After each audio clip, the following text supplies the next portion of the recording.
अगर मैं आपको कहूं कि सिर्फ 7 दिनों में यूपीएससी प्रीलिम्स का पूरा ज्योग्राफी इतना मजबूत किया जा सकता है कि पेपर में अच्छे नंबर आ जाएं, तो क्या आप यकीन करेंगे? लेकिन यह कोई रैंडम स्ट्रेटेजी नहीं है, यह पिछले 10 साल के यूपीएससी प्रीलिम्स के पेपर के एनालिसिस पर बेस्ड है। और अगर आपको ज्योग्राफी मुश्किल लगता है तो सिर्फ इन हाई यील्ड टॉपिक्स को भी अच्छे से कर लेंगे, तब भी आप प्रीलिम्स में ज्योग्राफी के काफी सवाल सही करके आ सकते हैं, क्योंकि पिछले 10 साल में सबसे ज्यादा सवाल इन्हीं एरिया से पूछे गए हैं।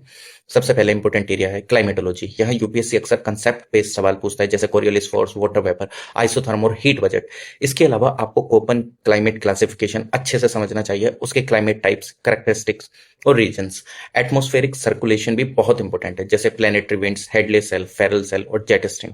और कई बार यूपीएससी सोलर इंसुलेशन, क्लाउड और इंडियन ओशियन डाइपोल जैसे टॉपिक से भी सवाल पूछता है। दूसरा इंपॉर्टेंट एरिया है इंडियन ड्रेनेज सिस्टम। यहाँ रिवर से जुड़े सवाल आते हैं। आपको नदियों के सोर्सेस, ट्रिब्यूटरीज और उनकी क्रोनोलॉजी पता होनी चाहिए। इसके साथ हिमालयन रिवर्स और पेनिनसुलर रिवर्स का डिफरेंस भी समझना जरूरी है। यूपीएससी कई बार नदियों को ओरिजिन ईस्टर्न घाट या वेस्टर्न घाट से है या नहीं, यह भी पूछ लेता है। इसके अलावा लेक्स, वेटलैंड, रिजर्वियर्स और वाटरफॉल्स भी इंपॉर्टेंट है।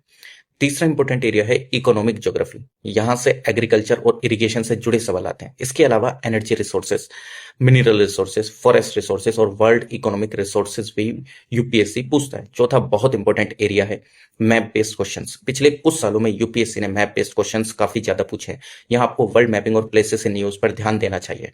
साथ ही कुछ इंपॉर्टेंट सिटीज भी मैप में लोकेट करना आना चाहिए। इसके अलावा फिजियोग्राफी से भी सवाल आते हैं, जैसे mountains, peaks, desert, island, plains, lakes, ocean और ओशन ट्रेंचेस।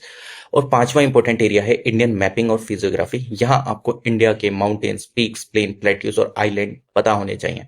इसके अलावा लेक्स, वाटरफॉल्स, मिनरल लोकेशंस और इंपॉर्टेंट सिटीज भी मैप में लोकेट करना आना चाहिए। अगर आप इन हाई यील्ड ज्योग्राफी टॉपिक्स को सिर्फ 7 दिनों में भी अच्छे से कवर कर लेते हैं, तो यकीन मानिए यूपीएससी प्रीलिम्स में ज्योग्राफी आपको डराएगा नहीं, बल्कि स्कोर करवाएगा। इसलिए पूरी किताब में उलझने की जगह इंपॉर्टेंट टॉपिक्स पर फोकस कीजिए, क्योंकि पिछले 10 सालों में यूपीएससी बार बार यहीं से सवाल पूछता रहा है।